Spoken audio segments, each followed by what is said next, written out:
So you play around with a lot of historical characters in your other lives. Why Shakespeare? It was kind of a couple of things. It was one that we really wanted to do a multi-character, because there's the six of us, a multi-character kind of caper. And there's a certain amount of setting up a story you have to do in that sort of film. And we didn't want to also have to be setting up a character and who they were and what they did and what they achieved. And so really early on, talking to the director, he sort of said, well, what about Shakespeare? And that seemed kind of an obvious answer to that problem, but also because he's got this tantalising hole in his life. And, you know, historians know where he was as a young man working in Stratford, and, you know, a young married guy, and obviously they know what he went on to achieve in London, but no one knows what happens between the two. So No, you can, of course. they'll let you put anything in that gap. Oh yeah. And we put that, Yeah. which I think we can say didn't happen, but no one knows. Could have done. Are you going to do more feature-length films? Perhaps Kit Marlowe could have his own. all to Marlowe himself. spin-off. Ah. No, I like the Marlowe sound of that. spin-off. Yeah, well,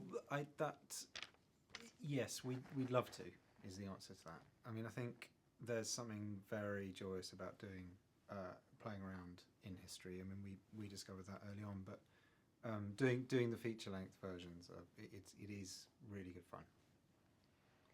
Are there any references you didn't manage to get in the final scene? They were coming thick and fast. Is there anything that you missed? The only one, there was one that got cut from a really early scene when Bill's talking to Anne on the hillside, and she says, it was a really geeky thing, it was just a detail I really remembered from school, and she said, when he says he's going to get a new job, and she goes, oh, you're going to go and work for your father because people always need gloves.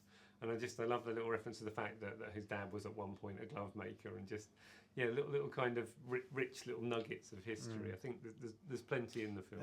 There's too much. I mean, in the end, there's too much. You couldn't cram enough in, really. His life is fascinating, what we know of it, and his works are so good that you could drive yourself mad just trying to put in all of the lines and the moments you love from his work. So you just kind of, you have to pepper them a bit. I'd love to see your take on a full Shakespeare play. Would you ever do that? I'd love to do that. I'd absolutely love to do that. I've seen some brilliant adaptations. Yeah, the bar's pretty high, isn't it? Yeah, I mean, it's really high.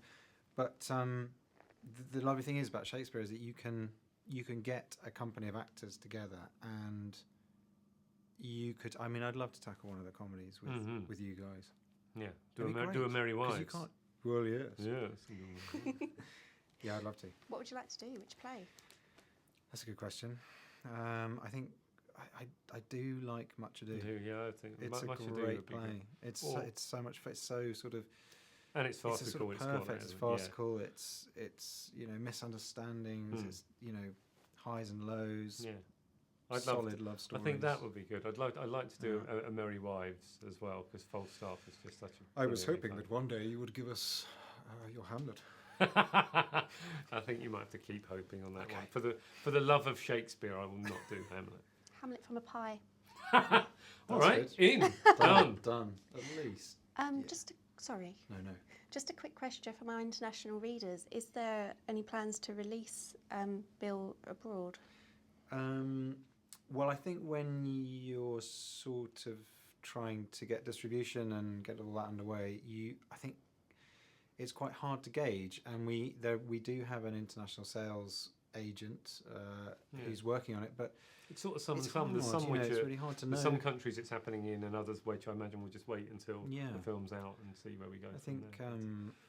It's always strange places. It's like I think Australia and then the United Arab Emirates, and there's various countries that pop up and go, yes, we love it, and then there's others which will wait and see. It's very mystery. Wisely. It's a mystery, but hopefully, because who knows? I mean, I'd love it if more countries could see it.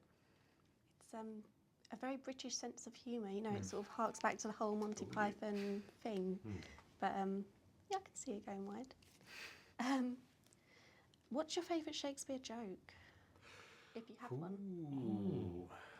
I don't know. I mean, one we reference it in. I love all the bits. Going back to Merry Wives, it's also the production I've seen most recently. But I love all the stuff with him being forced to hide in the trunk, and them sort of playing the wives playing a trick on Falstaff, and all of that kind of getting tied up in pretending to be, having a ruse, which then kind of undoes itself, and a problem on top of a problem, and that's done really well in Merry Wives. I like There's that. so many.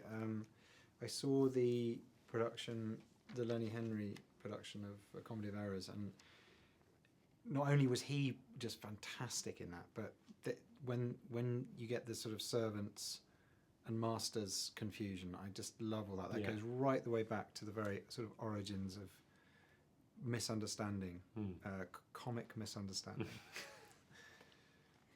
Is it too late in the day to ask you to do an impression of each other's characters? No, I'll do a Walsingham for you. No, you see, the problem I is that can that's do now that. better than mine. He was sort of Pierce, wasn't he? Yeah, He was Pierce trying to do Brosnan. Pierce, and then he was going a bit higher. In which case, I should probably do a King Phil. It's not bad. It's not bad. It's not bad. I like him. We'll do another cut. Dub each other.